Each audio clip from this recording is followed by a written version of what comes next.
Alors, comme en 2009, c'est le 100e anniversaire de naissance de Gabriel Roy, j'ai choisi de vous lire un extrait de Bonheur d'occasion. Il la considéra une minute en retenant son souffle et brusquement, il l'enlaça. Il enlaça cette ombre, ce mystère qui souriait.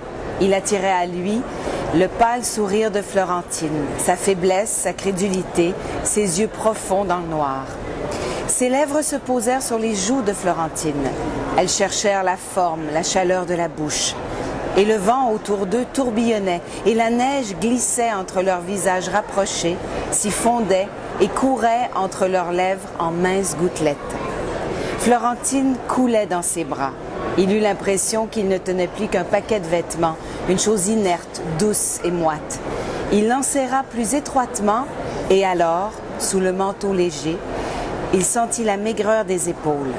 Sa main courut le long du bras fluet et doucement, il repoussa cette petite chose voilée d'ombre, piquetée de neige et qui sentait l'hiver, le givre et le froid.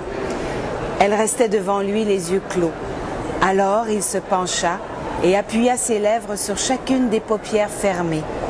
Puis vivement, il se redressa et s'éloigna d'un pas rapide.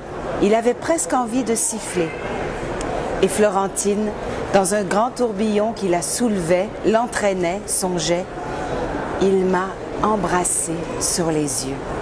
Elle se souvenait d'autres baisers, mais jamais encore elle n'avait senti la caresse des lèvres sur ses paupières.